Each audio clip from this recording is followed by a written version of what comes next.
पहला तो भारत में लॉजिस्टिक्स का लागत घटा है। जीडीपी का 7.8 से 9% के बीच हुआ है, ये रिपोर्ट एक आया है।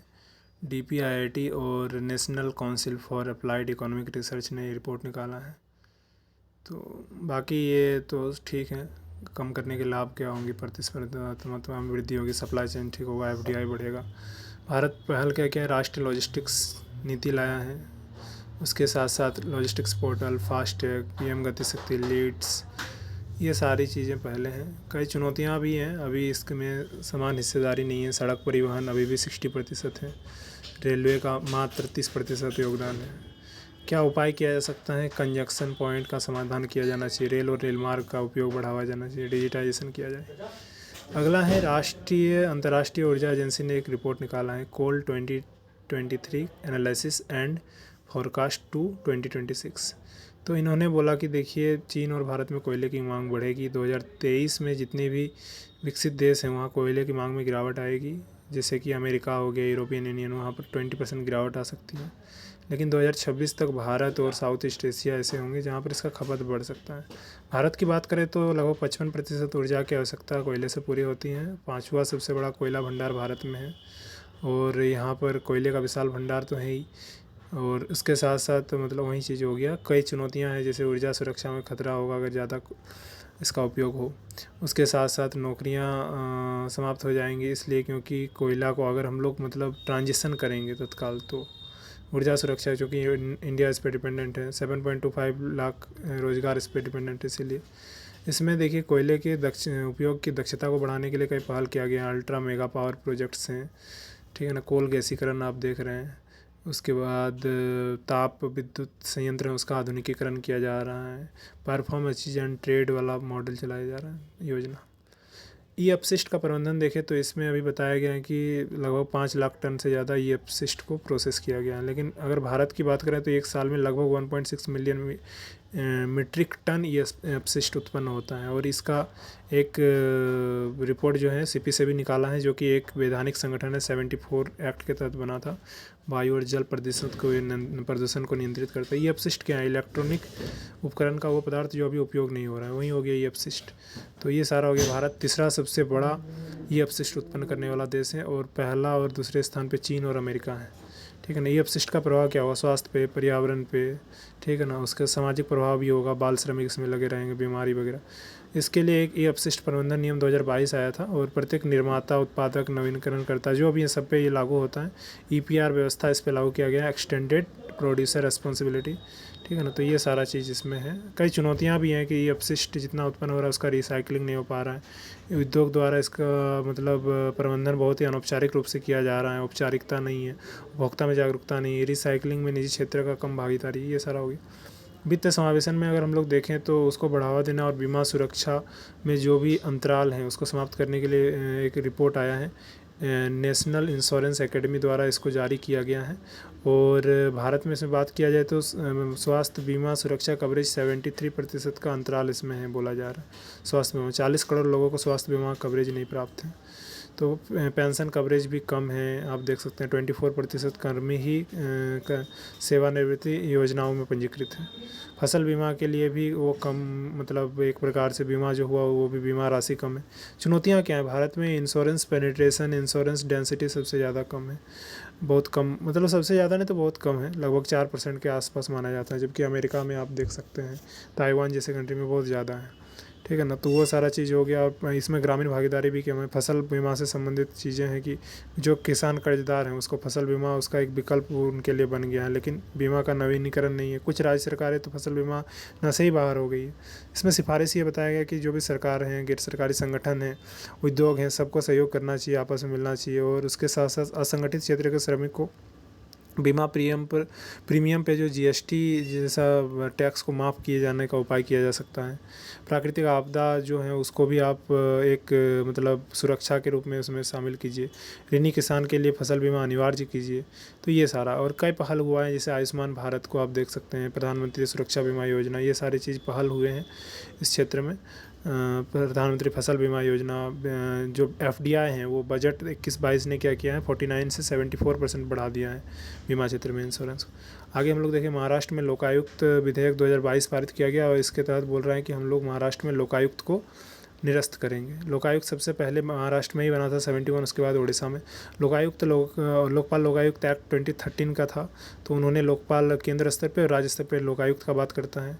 ये एक ओम्बुड्समैन मतलब संस्थाएं हैं जो क्या करता है ना, भ्रष्टाचार के आरोपों की जांच करता है। और इसका जो मतलब एक प्रकार से केंद्र बिंदु या फिर हम कह सकते हैं किसका ब्रेन चाइल्ड है, किस कंट्री का, तो ये स्वीडिश संसदीय ओम्बुड्समैन जो है उसके तर्ज पे है। तो भारत में जो ये है 2013 एक्ट है उसको लागू किया जा चुका है, लेकिन अभी भी लोक आयुक्त पूर्ण क्षमता से उपयोग नहीं किया गया है। इसमें कई चुनौतियां हैं, जैसे 2013 के बाद कानून में कोई संशोधन नहीं किया गया है, ठीक है ना। लोक आयुक्त का क्षेत्राधिकार अलग अलग राज्यों में अलग है, रिक्तियाँ हैं, अवसंरचना में कमी है, शक्तियों में भी उन्हें स्वतः संज्ञान का अभाव है, अभियोजन शक्ति नहीं दी गई है। तो इसके लिए उपाय क्या किया जा सकता है, तो उसमें आप बदलाव कीजिए, आवश्यक डिजिटाइजेशन को बढ़ावा दीजिए। अगला क्या है यहाँ पर देखिए, डीआरडीओ ने एक autonomous flying wing technology demonstrator का सफल परीक्षण किया। ये क्या है कि एक प्रकार का स्वदेशी उच्च गति वाला फ्लाइंग विंग युक्त मानव रहित मतलब वाहन है, जो यूएवी अनमैन्ड व्हीकल होता है, तो वो है। और इससे टेललेस कॉन्फ़िगरेशन वाला फिक्स्ड विंग आधारित है। तो इसका मतलब लड़ाकू विमान वगैरह में इसको यूज किया जाता है और डीआरडीओ ने इसको डिज़ाइन किया है। महत्व क्या है कि जैसे हमारा इसमें क्या होगा कि ग्राउंड रडार या अवसंरचना या पायलट की आवश्यकता के बिना सर्वेक्षण के लिए निर्देशांकों के साथ साथ किसी रनवे से टेक ऑफ और वहाँ लैंडिंग कर सकता है ये। और जीपीएस एडेड जियो और ऑगमेंटेड नेविगेशन का उपयोग करता है ये चीज़, गगन का जो हम लोग बोलते हैं। फ्लाइंग विंग तकनीक में महारत हासिल करने वाले चुनिंदा देशों में भारत शामिल हो गया है। इसके कारण गोपनीय स्टील्थ लड़ाकू ड्रोन के रूप में इसका उपयोग किया जा सकता है। तो ये आवश्यक क्यों है, तो सबसे पहले खुफिया जानकारी एकत्रित करने के लिए, सटीक हमला आप निशाना लगा सकते हैं, खोज और बचाव अभियान में जो भी दुर्गम क्षेत्रों में लोग जो फंसे हैं उसका मतलब पता लगाने के लिए, उनको फिर सुरक्षित निकालने के लिए, आसान और तेज़ी से लोगों को, सैनिकों को तैनात करने के लिए। ड्रोन क्षमता की चुनौतियाँ क्या, संचार के में तालमेल की कमी है, आयात पर निर्भरता बहुत ज़्यादा है उपकरणों और पुर्जों में। ड्रोन के क्षेत्र में R&D की कमी है, मानकीकरण और बड़े पैमाने पर उत्पादन बड़े हेतु आपूर्ति संबंधित समस्याएँ मौजूद हैं, ठीक है ना। कई सरकारी पहले जैसे ड्रोन शक्ति योजना है, PLI योजना हो गया, भारत की ड्रोन नियमावली 2021, ये सारा चीज़ लागू इसमें किया गया। अब एक कृत्रिम, ये शॉर्ट्स न्यूज में देखते हैं, ये क्या है, एक आर्टिफिशियल इंटेलिजेंस जो ओला ने डेवलप किया है। ये 22 भाषाओं को इसमें समझ सकता है, 10 भाषा का कंटेंट तैयार कर सकता है। डीप लर्निंग एल्गोरिथम है, न्यूरल नेटवर्क भी इसे कहा जाता है, जैसे ओपन AI चैट GPT हो गया। उसके बाद डार्क फाइबर क्या है ना, ऐसा फाइबर है जो कि इसको अनलिट फाइबर भी कहा जाता है, मतलब ऐसा ऑप्टिकल फाइबर जिसे बिछाया तो गया लेकिन उपयोग नहीं किया गया है, सक्रिय रूप से उपयोग नहीं किया जाता है, इसीलिए उसको डार्क फाइबर होता है। प्रकाश पुंज इसमें नहीं भेजा गया है, तो इसमें एक्चुअली लाभ होता है कि ये उच्च सुरक्षा वाला होता है, कम लेटेंसी वाला। तो इसमें अभी क्या है ना कि डार्क फाइबर से के पर जो नेशनल स्टॉक एक्सचेंज है उसमें जुर्माना लगाया था कौन, सेबी, तो उसको एक अधिकरण जो प्रतिभूति अपीलीय अधिकरण है उसने रद्द कर दिया है इस चीज़ को। आगे हम लोग सॉवरेन ग्रीन बॉन्ड को देखेंगे, तो ये उसका सीरीज 3 लाने की घोषणा 2015 में लाया गया था। ये स्वर्ण की मांग को कम करना, सरकारी प्रतिभूतियाँ हैं और सरकारी प्रतिभूति अधिनियम 2006 के तहत इसको जारी किया जाता है और ये भारत सरकार की ओर से रिजर्व बैंक जारी करता है। ये निवासी व्यक्ति के लिए, हिंदू अनडिवाइडेड फैमिली, ट्रस्ट, विश्वविद्यालय सबके लिए किया जा सकता है। परिपक्वता अवधि जो 5, 6, 7 साल में आप योजना से बाहर निकलने का आपको विकल्प होगा और उससे पहले नहीं। बॉन्ड जो है परिपक्वता आपका 8 साल होगा, 1 ग्राम कम से कम न्यूनतम आपको निवेश करना होगा, तो ये है। उसके बाद आगे हम लोग इधर देखें तो टैक्स इंस्पेक्टर्स विदाउट बॉर्डर्स, तो इसने सेंट लूसिया में एक कार्यक्रम किया था और भारत को पार्टनर एडमिनिस्ट्रेशन के रूप में चुना है। भारत इस कार्यक्रम के लिए कर विशेषज्ञ उपलब्ध कराएगा। आर्थिक सहयोग और विकास संगठन और आपका UNDP का एक संयुक्त पहल है, ठीक है ना। तो विकासशील देश के कर प्रशासन को के टैक्स ऑडिट, ज्ञान और कौशल के हस्तांतरण की सुविधा देगा, इसलिए व्यावहारिक लर्निंग बाय डूइंग अप्रोच का उपयोग करेगा। क्यासुनुर फॉरेस्ट डिजीज एक है, ये आपका KFD वायरस है, कर्नाटक में अभी आया है। सबसे पहले जूनोटिक रोग होता है ये, और ये टिक्स किलने के काटने मतलब KFDB के काटने से फैलता है। मंकी डिजीज़ के रूप में भी इसे माना जाता है। ये संक्रमित बंदर वायरस का मतलब जो मंकी डिजीज़ है उसका प्रसार मानव में भी हो सकता है, ठीक है ना। राइट ऑफ द रिफ्यूजल एक है, पोत परिवहन मंत्रालय ने क्या किया है कि प्राइवेट टेंडर्स जो दिए गए थे कंपनियों को, उनके लिए right of the first refusal का जो क्रम है उसको चेंज किया है। तो ये क्या है ना कि एक कॉन्ट्रेक्चुअल राइट्स होता है, ठीक है ना। और उसमें क्या होता है कि प्राप्तकर्ता को दूसरों से पहले किसी अन्य अनुबंध करने वाले पक्षकार के साथ लेन देन करने का अधिमान्य विकल्प देता है कि हम अभी आपसे ही किए हैं, कॉन्ट्रैक्ट किए हैं, तो हम किसी और से मतलब कॉन्ट्रैक्ट कर सकते हैं, ये मेरे पास अधिकार है। तो ये राइट ऑफ फर्स्ट रिफ्यूजल, ये बात है।